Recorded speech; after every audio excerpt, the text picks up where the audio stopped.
Le diplomate Club des Nations, c'est aussi la visibilité du Congo et la visibilité des pays amis du Congo. Et au nombre de ceux-ci figure en bonne place la République de Turquie, qui depuis sa création coopère avec la République du Congo. Il faut dire que les relations entre le Congo et la Turquie ont été renforcées en 2012 avec la visite du président Denis Sassou Nguesso suite à l'invitation du président Abdullah Gül. Dans cette émission, il s'agit pour nous de chercher à faire comme le point de la coopération entre les deux pays. Et pour en parler, je reçois sur ce plateau, toujours ici à Pefako Hotel Mayamaya, Monsieur Incesu Can. Il est le tout premier ambassadeur de Turquie au Congo.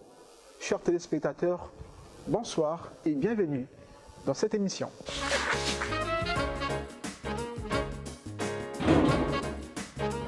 Monsieur l'ambassadeur, merci à vous d'être venu sur ce plateau. Et comment est-ce que vous vous sentez? Merci Louata, merci beaucoup de m'avoir invité à votre jeune émission à laquelle je souhaite un vif succès. Et je suis très heureux d'y participer et je suis très heureux d'être au Congo. Je souhaite une bonne soirée à tous vos téléspectateurs. Alors, situé en Proche-Orient, pour être précis, au sud-est de l'Europe, la République de Turquie est un pays d'une superficie de 779 452 km². S'il faut en parler aux Congolais, que direz-vous, monsieur l'ambassadeur? Effectivement, nous sommes au Proche-Orient, mais nous sommes dans d'autres zones géographiques en même temps, parce que la Turquie est un peu à la croisée des civilisations, à la croisée des chemins. Donc déjà, c'est un pays qui se trouve à cheval sur deux continents, qui sont l'Europe et l'Asie.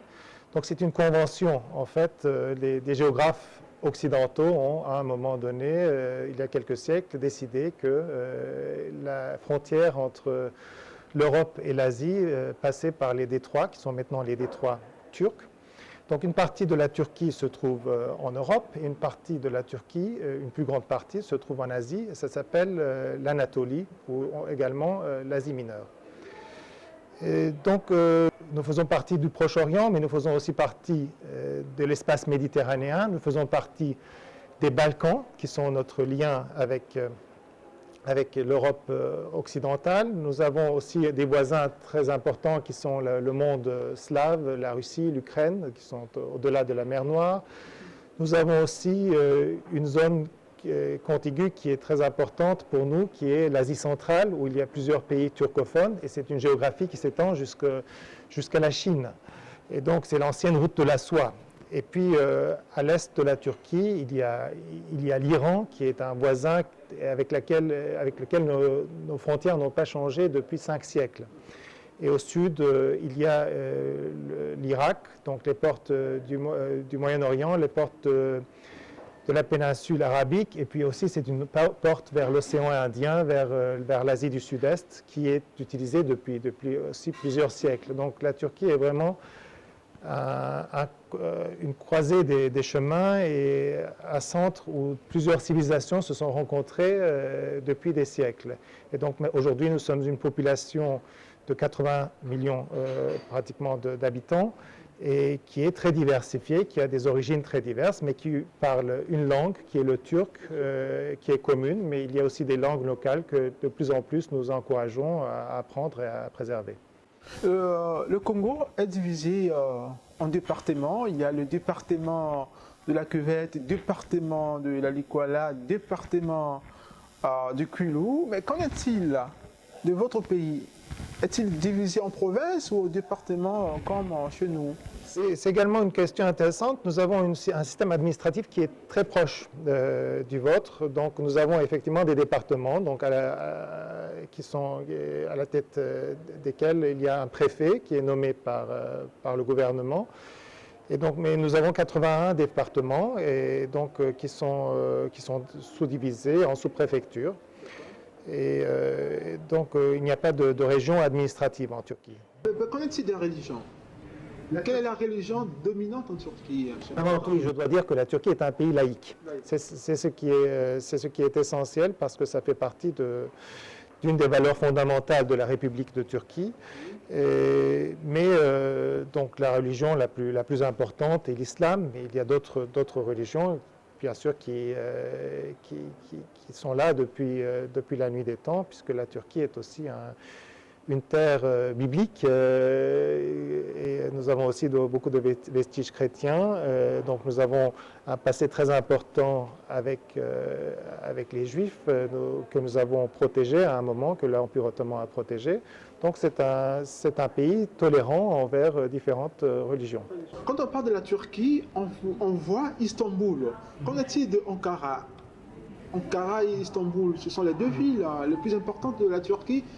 Oui, Ankara est la capitale de la Turquie. Donc Ankara, c'est une ville qui s'est développée récemment, donc durant le siècle dernier, parce qu'elle a été faite capitale de la Turquie par Mustafa Kemal Atatürk, qui est notre fondateur. Et c'était pour des raisons stratégiques, en fait. Ankara se trouve au centre même de l'Anatolie et à cette époque, la Turquie était envahie de plusieurs côtés par les forces d'occupation de la Première Guerre mondiale. Donc, mais il y a d'autres villes. La Turquie maintenant a plusieurs centres économiques importants. Donc il y a la ville d'Izmir, il y a Gaziantep, il y a Adana, il y a Bursa. Ce sont toutes des villes industrielles importantes, avec de grandes capacités de production et une culture qui leur est propre. J'en ai cité que quelques-uns, mais il y en a beaucoup d'autres. Monsieur l'ambassadeur, quand on parle de la France, on voit automatiquement la Tour Eiffel. Quand on parle des États-Unis, on voit la Maison Blanche et peut-être le monument de la liberté. Quand on parle du Congo, notre pays, on voit la tour Nambemba et récemment la route de la Corniche avec le pont Aubanais ou le pont à Auban. Et quand on parle de la Turquie, on voit quoi? Quel est le symbole, j'allais dire, de votre pays? Et bien sûr, nous avons plusieurs monuments. Donc j'ai parlé un peu de notre histoire. Nous avons des dizaines de monuments qui peuvent symboliser la Turquie, mais si vous voulez un symbole très concret du pays, en fait, on peut parler du Bosphore, du détroit du Bosphore à Istanbul, avec ses ponts. Il y a maintenant 2 ponts qui sont actifs, un troisième est en train d'être construit. Il y a aussi un passage sous la mer pour les rails. Donc, ça a une portée symbolique importante. Bien sûr, ça fait partie du paysage d'Istanbul. Quand vous regardez des belles photos d'Istanbul, vous voyez souvent ces ponts. Et ça fait partie de ce que nous représentons. Nous sommes un pont entre l'Europe et l'Asie, entre beaucoup de civilisations en même temps. Ah d'accord. Monsieur l'ambassadeur, l'équipe de l'émission Les Diplomates souhaite un jour visiter avec certainement votre apport. Alors, une autre question, monsieur l'ambassadeur. Vous êtes installé au Congo le 15 octobre 2014. Est-ce que l'on peut considérer la date de l'implantation de votre ambassade, c'est-à-dire 15 octobre 2014, comme la date marquant le début des relations diplomatiques entre le Congo et la Turquie? Certainement pas. En fait, il s'agit d'une nouvelle phase dans les relations existantes entre le Congo et la Turquie. Et nous avons reconnu le Congo à son indépendance et puis nous avons entretenu des relations par le biais de nos ambassades qui étaient accréditées. Bien sûr, il y a eu une longue période où notre ambassade à Kinshasa, qui est juste en face, donc du fait que ce soit les capitales les plus proches du monde, a été accrédité auprès de la République du Congo. Le Congo, effectivement, a accrédité une ambassade en Europe vers la Turquie. Et nous avons eu des relations concrètes dans cette période. Donc nous avons commencé à allouer des bourses au Congo dans les années 90. Notre accord commercial et de coopération économique et technique, qui est un document important, qui est la base des commissions économiques conjointes entre les deux pays, a été signé en 2000. Donc, mais vous l'avez mentionné, c'est la visite officielle de Son Excellence Monsieur le Président Denis Sassou Nguesso en Turquie en novembre 2012 qui a marqué un grand pas en avant dans nos relations. Et c'est là qu'on a signé encore de nouveaux accords et on a décidé de l'ouverture réciproque des ambassades. Et je dois dire que l'ambassade du Congo à Ankara nous a dévancés. Et ils étaient là avant nous.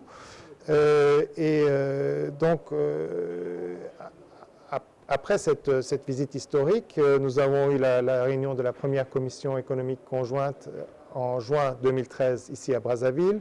Et puis les relations se sont développées au fur et à mesure. Nous avons eu une deuxième réunion à Ankara, nous avons eu d'autres réunions bilatérales au niveau des ministères des Affaires étrangères. Donc, mais bien sûr, le fait d'avoir 2 ambassades actives dans les 2 capitales, c'est un atout majeur parce que vous avez 2 équipes de professionnels qui s'occupent des relations diplomatiques entre les 2 pays, de toutes sortes de relations entre les 2 pays. Donc il y a une équipe qui est dévouée à cela. Alors, Monsieur l'ambassadeur, dans quel domaine est-ce que les 2 pays coopèrent-ils? Oui, nous avons déjà plusieurs domaines de coopération dans les domaines administratifs. Donc nous avons des coopérations entre les ministères des Affaires étrangères, par exemple, où nous attendons une délégation du ministère des Affaires étrangères en formation en Turquie ce mois-ci. Également, nous aurons une formation dans le domaine de la pisciculture qui aura lieu dans quelques jours. Nous avons une coopération dans le domaine de la sécurité qui est active, qui se base sur un accord qui a été signé durant la visite de Son Excellence Monsieur le Président. Donc nous avons certains domaines de coopération qui sont tout à fait effectifs. Mais par ailleurs, il y a bien sûr tout ce potentiel économique qu'il faut mettre en œuvre, qui existe entre les 2 pays, qui est aussi bien utilisé par certains opérateurs économiques, mais qui ne demande qu'à être développé. Peut-être la question la plus attendue par nos chers étudiants, nos chers élèves, sachant que j'allais vous recevoir dans cette émission, on cherchait à savoir les opportunités d'études en Turquie qu'offre justement votre ambassade. Oui, merci pour cette question. Si vous ne l'aviez pas posée, j'aurais voulu en parler moi-même, car donc nous sommes au mois de mars et c'est ce mois-ci que nous avons notre campagne de bourse. Donc la Turquie a un programme de bourse qui s'appelle les bourses Turquiye, donc c'est le nom en turc de la Turquie. Et l'année dernière, nous avons accueilli 4000 boursiers de par le monde. Donc c'est un programme qui s'ouvre simultanément à tous les pays avec lesquels nous coopérons, donc pratiquement le monde entier. Et donc, c'est toujours ouvert pour les étudiants congolais qui s'y intéressent. Et donc, le mois de mars est le mois durant lequel il faut absolument faire une application, et cela se fait en ligne. Donc, je vais vous donner les adresses de courrier électronique et d'Internet, si vous voulez bien les afficher. Il y a un dossier qu'il faut déposer sur Internet, donc il faut télécharger certains documents, faire une demande, et à la fin de cette demande, donc les dossiers qui sont téléchargés sur Internet sont étudiés en Ankara, donc ceux qui sont acceptables sont listés. Et une délégation se déplace au Congo, donc dans quelques mois, et procède à des entretiens avec ceux qui ont été présélectionnés. Une partie de ceux qui ont été présélectionnés seront dotés d'une bourse.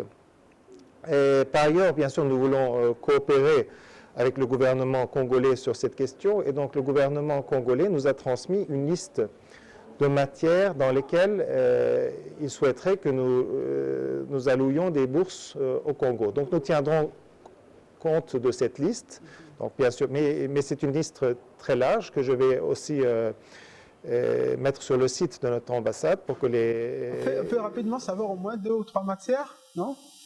Non, il y a plusieurs, enfin il y a une vingtaine au moins de matières, donc vraiment il y a un choix très large pour les jeunes Congolais. Nous en tiendrons compte, mais s'il y a des jeunes qui sont vraiment très performants, mais qui veulent faire quelque chose de différent, bien sûr, on leur laissera aussi la possibilité. Mais nous voulons le plus possible suivre les demandes du gouvernement congolais. Donc, ces jeunes, après l'entretien, donc il y en aura qui seront admis et il y en aura qui ne pourront pas, malheureusement pas être admis. Est-ce qu'il y a un profil des étudiants? Est-ce que ce sera les non-bacheliers? Les non-bacheliers pourront trouver leur compte là. Et les bacheliers, quel est le profil et le niveau de ceux qui pourront postuler à ces opportunités, bien sûr? Nous cherchons un niveau de note de 70%, donc ça fait 14 sur 20, donc il s'agit de boursiers, donc nous pensons qu'il fallait avoir un certain niveau d'études, un certain niveau de résultats, donc nous cherchons un niveau de 14 sur 20 pour les formations générales. Pour la médecine, ça sera plus dur, ça serait dans l'ordre de 18 sur 20. Mais bien sûr, il faut comprendre que la médecine, c'est à la fois très cher et il y a beaucoup de demandes. Et c'est très cher pour l'État. Mais les études, bien sûr, sont gratuites. Et par contre, pour répondre complètement à votre question, donc on cherche des jeunes qui auront leur baccalauréat cette année, les bacheliers qui ont déjà eu leur baccalauréat dans les années précédentes sont aussi admissibles, et nous cherchons aussi des étudiants qui ont déjà leur licence mais qui veulent faire un master ou qui ont un master qui veulent faire un doctorat.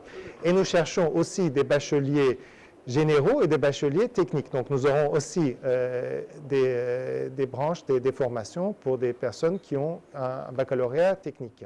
À la fin de l'année, j'allais dire 2015, vous avez été reçu par notre directeur général, M. Jean Bambi, au cours d'une visite officielle à Télécongo. Est-ce que cette démarche augure l'un des meilleurs du genre coopération entre votre télévision nationale et pourquoi pas la télévision congolaise? Même avant ma visite chez Monsieur le directeur général au Bambi, nous avions déjà 2 projets d'accord de coopération, l'un dans le domaine de la télévision, l'autre dans le domaine de la radio, qui était accepté de 2 côtés, donc qui était prêt à être signé pour une coopération dans le domaine de la formation, dans le domaine de la coopération entre la télévision nationale congolaise, la Radio Congo et la radio-télévision turque nationale. Et donc, nous allons organiser une visite du côté congolais vers la Turquie pour pouvoir signer ces documents. Donc, je pense que ça devrait se faire après les élections présidentielles ici. Et nous avons déjà eu des activités de formation pour des techniciens congolais, donc comme j'ai eu le bonheur de constater durant ma visite, et je veux aussi pouvoir faire venir du matériel de Turquie vers le Congo, et bien sûr, pourquoi pas, du matériel du Congo vers la Turquie. D'accord. Monsieur l'ambassadeur, aujourd'hui, la République du Congo est dans sa phase de l'émergence. Est-ce que cette démarche du Congo vous intéresse? Et comment vous comptez accompagner le Congo dans cette dynamique? Je crois que c'est effectivement une approche très sage, d'abord de commencer, enfin de travailler beaucoup, de travailler avec une insistance sur l'infrastructure. Donc les routes, bien sûr les hôpitaux, les centrales hydroélectriques, tout cela est nécessaire pour être la base d'un Congo industrialisé, avec aussi un secteur tertiaire important, avec des investissements de secteur privé importants. En ce qui concerne les opérateurs économiques du secteur privé, c'est que la Turquie est sans doute très compétitive dans le domaine de la construction. Et donc, nos entreprises de construction sont parmi les meilleures et les plus importantes du monde. Et elles travaillent maintenant sur tous les continents. Monsieur l'ambassadeur, j'ai une autre question, à savoir, quelle est l'expérience turque qui peut inspirer le Congo en dehors du secteur du bâtiment, comme vous avez dit tout à l'heure? Oui, merci beaucoup pour cette question. Donc, je pense effectivement que nous avons un passé qui peut être pris en compte par le Congo. Donc, la Turquie, c'est une république qui a été créée en 1923. Et au moment de la création, ça a été créé sur les bases d'un ancien empire qui était très vaste, mais qui avait perdu une guerre. Et donc, on ne produisait pratiquement rien en Turquie, en tout cas pas de production industrielle. On n'avait qu'une production agricole. Et donc, la Turquie s'est développée depuis l'année 1923. Donc, le développement qu'on peut constater actuellement en Turquie, ça s'est fait depuis 1923. Et en fait, les grandes réalisations industrielles de Turquie, ça date encore de 50 ou 60 ans. Et je pense que notre modèle, enfin ce que nous avons suivi, c'est un modèle qui s'est surtout basé sur des investissements nationaux. Donc d'abord, il y a eu des investissements d'État. L'État a investi dans tout ce qui était absolument nécessaire pour créer une base industrielle. Donc dans l'acier, par exemple, les aciéries, la production de tôles d'acier en acier, ou les cimenteries. Donc beaucoup de choses, des sucreries, tout ce qui était vraiment essentiel a d'abord été fait par l'État. Puis après, sur cette base, on a commencé à avoir une industrie nationale, mais avec le secteur privé. Et le secteur privé,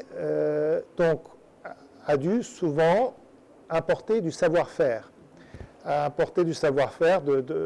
de pays différents, à la fois des pays occidentaux, mais également des pays de l'ancien bloc socialiste.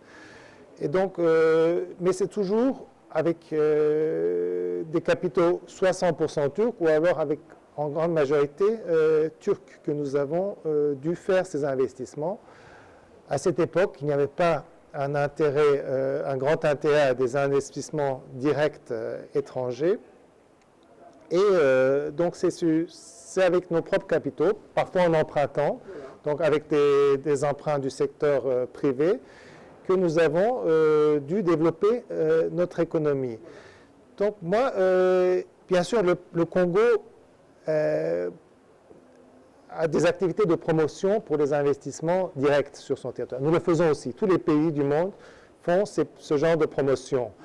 Mais je crois qu'il est aussi important de profiter de ce qui existe déjà dans ce pays comme capital. Donc le Congo dispose déjà d'une accumulation de capital. Il y a des personnes qui ont la possibilité d'investir, qui ont un peu de réserves accumulées, qui sont intéressés par les activités économiques. Et ce que la Turquie peut proposer à ce genre de personnes, c'est d'exporter cette fois-ci son savoir-faire. Donc le savoir-faire de la Turquie, il existe dans plusieurs domaines qui seront sans doute très utiles pour le Congo, comme le textile, comme la construction de pièces détachées automobiles, par exemple, disons des accumulateurs, comme les matériaux de construction. Beaucoup d'industries qui seront très bénéfiques au Congo s'ils étaient installés rapidement, donc au lieu d'importer ces produits de l'étranger. Donc nous, ce que nous connaissons, c'est ce genre de développement. Il y a un certain nombre de pays qui se développent par des investissements directs, mais ils sont rares et ils ont des conditions très particulières, à la fois géographiques et des conditions de taxes et de promotion qui sont très particulières. Donc c'est comme ça que moi je vois le Congo se développer et je pense que nous pouvons l'aider à le faire dans ce sens. D'accord. Monsieur l'ambassadeur, quel est le niveau de développement de votre pays, la Turquie? Merci pour cette question. Donc la Turquie est aussi un pays en développement, bien sûr. Mais donc nous avons eu un développement, un taux de croissance assez élevé, notamment durant les 13 dernières années, où la moyenne était de 4,7%, donc même avec la crise de 2008. Nous sommes un pays, donc, comme je l'ai dit, qui avoisine les 80 millions d'habitants, 77 millions plus exactement, et nous avons un produit intérieur brut de l'ordre de 800 milliards de dollars. Donc c'est un peu plus de 10 000 dollars par habitant. Donc il s'agit du PIB net, pas la parité du pouvoir d'achat. Donc notre niveau de développement au niveau industriel, par exemple, la Turquie, on ne le sait pas, produit beaucoup de produits industriels. Comme les véhicules, donc c'est un producteur automobile important. C'est le premier producteur européen de bus, de cars, de minibus, C'est le deuxième producteur européen de véhicules commerciaux. Merci, monsieur l'ambassadeur. Avant de continuer, je voudrais proposer à nos chers téléspectateurs cet élément. Suivez-le. Et avec vous, on se retrouve juste après pour la suite de cette émission. Une histoire grandiose. Une vitesse qui s'appuie sur l'humain et la technologie. Des opportunités surprenantes. L'innovation. La créativité intégrée à l'intelligence. Venez en Turquie. L'autre moitié de votre esprit est ici. Turquie. Découvrez le potentiel. Si vous avez un mot en langue turque, ça sera lequel, monsieur l'ambassadeur? Değerli vatandaşlarım, Telekongo'nun, Kongo Ulusal Televizyonu'nun Le Diplomat programına konuk oldum. Burada hem ülkemizi tanıtıyorum hem de bu vesileyle Kongo Cumhuriyeti'ni de tanıtmış olmak istiyorum. Kongo Cumhuriyeti gerçekten istikrarlı bir ülke ve Türk yatırımlarını, Türk iş adamlarını bekliyor. Dolayısıyla Kongo'da iş yapmak isteyen veya turizm için bile Kongo'ya gelmek isteyen vatandaşlarımız var ise Büyükelçiliğimizle temas kurmalarını tavsiye ediyorum. Mutlaka size cevap vereceğiz. Monsieur l'ambassadeur, un petit résumé de ce que vous avez dit. Oui, j'ai fait un appel à nos citoyens disant que le Congo est un pays qui est très stable et on peut y investir, donc, et on peut y faire des affaires et on peut aussi venir pour des raisons de tourisme. Et j'ai conseillé à tous ceux qui sont intéressés au Congo d'entrer en contact avec notre ambassade et nous répondrons sûrement à toutes ces demandes. C'est aussi votre mot de fin, à moins que vous ayez quelque chose d'autre, comme par exemple le point portant sur les bourses ou certainement les événements à venir dans votre pays. Pour le Congo, donc, je souhaite que nos relations bilatérales progressent davantage. Donc maintenant, c'est à la Turquie d'effectuer une visite officielle de haut niveau au Congo, ce que nous allons organiser rapidement, j'espère. Donc notre président de la République est actuellement en train de visiter des pays de l'Afrique occidentale. Et je pense que le tour viendra au Congo. Et puis nous avons des activités internationales importantes cette année. Fin mai 2016, nous organisons le premier sommet humanitaire mondial des Nations Unies à Istanbul. Cette année, c'est l'année de l'exposition horticole en Antalya, en Turquie. Merci, monsieur l'ambassadeur, d'avoir répondu à notre invitation. Je vous remercie pour m'avoir invité dans votre programme, encore une fois, et donc je vous souhaite plein de succès pour cette émission. Merci à Pefaco Hotel, notre partenaire qui nous accompagne dans cette aventure. Merci à vous, chers téléspectateurs, qui êtes fidèles à cette émission, Le Diplomate Club des Nations. Avec vous, on se retrouve le mercredi prochain. Mais entre-temps, le journal de 20h vous sera présenté ou proposé dans quelques minutes. Merci et portez-vous bien.